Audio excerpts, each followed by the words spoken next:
The doorbell rings. A black car idles at the curb. The boy opens the door, and a man in a crisp suit is standing there. "Are you the one who sat with him yesterday?" The man holds out a photograph. It's the elderly man from the station. The train station was loud. Not the kind of loud that made you cover your ears. Just the kind that blurred everything together.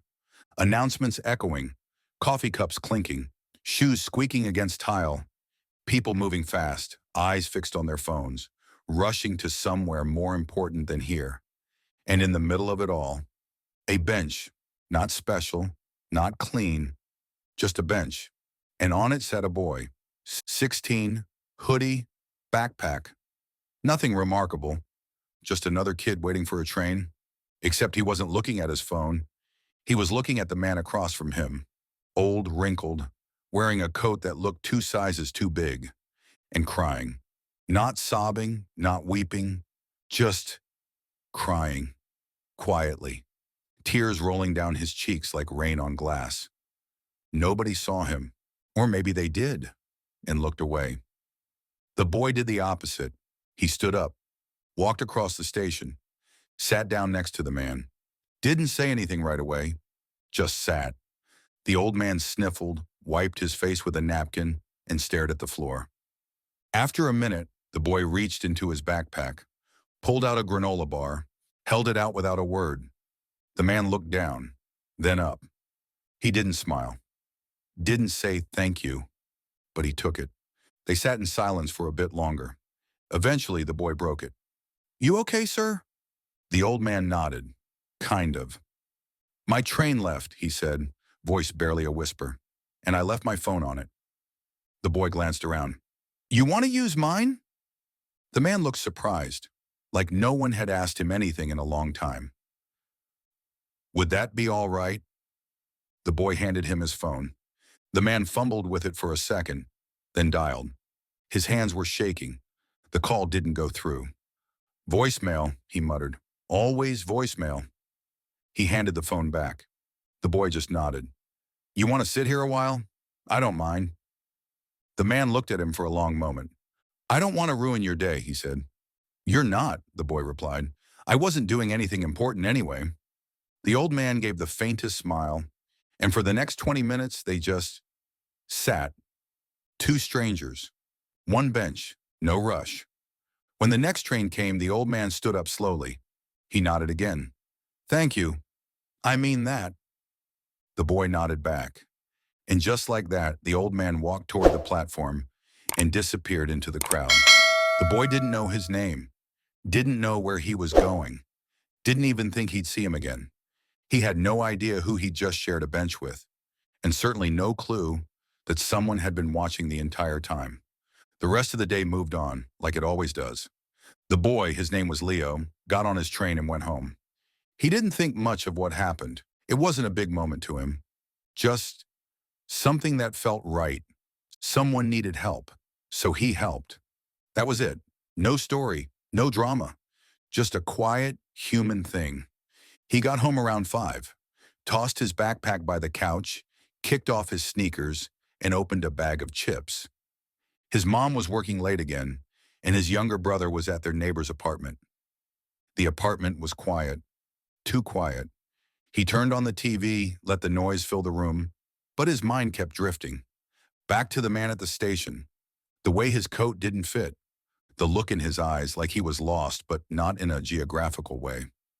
More like the world had moved on without him, and no one had noticed. Leo shook it off. He wasn't a hero. He just gave a guy a snack in a minute of his time. Still, something about it stuck. Meanwhile, across the city, inside a penthouse high above the skyline, another conversation was happening. "Did you find him?" "Yes, sir. The security footage was clean. Facial match confirmed." The man speaking stood tall, wearing a dark suit, holding a still image from a video feed. A young boy sitting next to an old man on a bench, handing him something. The older man sitting behind the desk leaned forward. He looked nothing like the man in the photo. His presence was sharp, clean-shaven, eyes that could cut steel. That man was the billionaire. And the man on the bench? His father. He'd gotten out that morning, wanted to walk like he used to before the illness. He didn't tell anyone, didn't bring his phone, just vanished for hours. By the time security located him, he was already on another train and back at the care facility, shaken but safe. And when they asked him if he remembered what happened, he said only one thing. A boy helped me, a good one. Didn't ask for anything, just sat with me. The billionaire stared at the photo again. That boy, he said. Find him. Quietly. Back at Leo's apartment, his phone buzzed. Unknown number. He didn't answer. Another buzz. This time a text. Are you the one who helped an elderly man at Central Station today? He stared at the screen. Weird. Who was this? Before he could respond, another message appeared. You may not realize it, but you changed someone's life today. We'd like to talk. No name, no number, just a feeling. Something was happening, and Leo had no idea that the kindness he showed on a forgotten bench was about to return to him in a way he never imagined. The next morning was like any other. Leo got up late, threw on the same hoodie from the day before, ate cereal straight from the box. No milk, just dry, like always. He didn't tell anyone about the strange text. Who would believe him? Some anonymous number saying he'd changed someone's life? Yeah, right. Besides, it was probably a prank.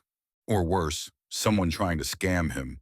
He brushed it off, grabbed his backpack, slipped on his beat-up sneakers, and headed to school like any other Thursday.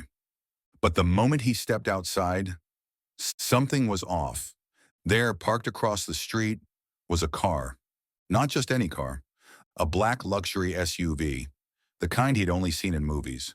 Polished, tinted windows, perfectly still. He paused for a second.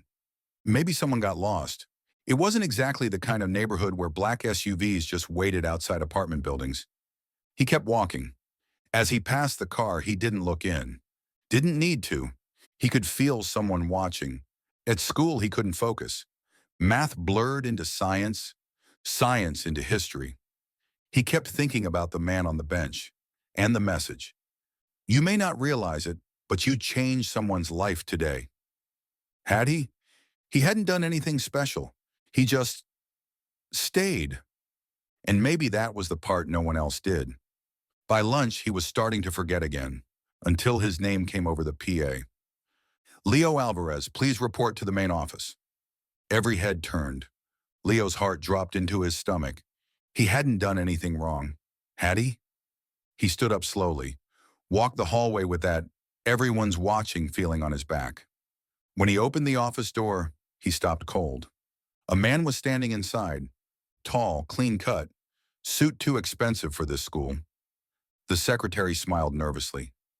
This gentleman asked to speak with you. Privately. Leo blinked. Do I know you? The man extended a hand. My name is Mr. Keene. I represent someone who's very grateful. Leo didn't shake his hand. He just looked at him. What's this about? The man smiled slightly. Not fake, just practiced. You sat next to an elderly man at the train station yesterday. Leo froze. The man reached into his coat pocket and pulled out a photo. It was Leo, on the bench, sitting beside the old man, sharing a granola bar, phone in his hand. He stared at it. How did you get that? Mr. Keene's voice lowered. Let's just say, the man you helped has someone in his life who's very protective. Leo was still confused, still reeling. The man continued. I've been sent to deliver an invitation, not a threat, not an interrogation. Leo's eyes narrowed. An invitation to what? Mr. Keene stepped forward and said calmly, to meet the man who never forgot what you did, and to thank you in person. Leo stood still for a long moment. Part of him wanted to run. The other part, the part that sat on that bench and didn't look away, wanted to know more. And deep down, he already knew. This was real. Leo had never been in a car like this before. The leather seats were cold at first, then strangely warm. Everything inside was silent. No rattling, no radio, not even a seatbelt warning. Just smooth, like the whole car floated above the road. Mr. Keene sat beside him, typing quietly into his phone. Every now and then, he'd glance at Leo like he wanted to say something, but didn't. Leo stared out the window. The city moved past them like a different world. He recognized nothing. These weren't the streets he biked through. Not the corner store, not the cracked sidewalks or graffiti-covered benches. Everything here was clean, quiet, shiny. Like success had a ZIP code. He didn't say a word until they passed under a wide stone archway where black gates opened without anyone touching them. "What is this place?" Leo asked quietly. Mr. Keene looked up. "This," he said, "is the part of the city most people never see, unless they're invited." The SUV curved up a long, tree-lined driveway. At the top, a house. No, a mansion. It didn't even look real. Stone pillars, glass walls, water running alongside the entrance like a moat made of calm. The car stopped in front of giant wooden doors, carved with patterns Leo didn't recognize. Mr. Keene opened his door and stepped out. "Come on," he said. "He's waiting for you." Leo followed. His shoes squeaked on the tile. He tucked his hoodie tighter around himself, suddenly aware of how worn it was. Inside, the house smelled like cedar and clean air.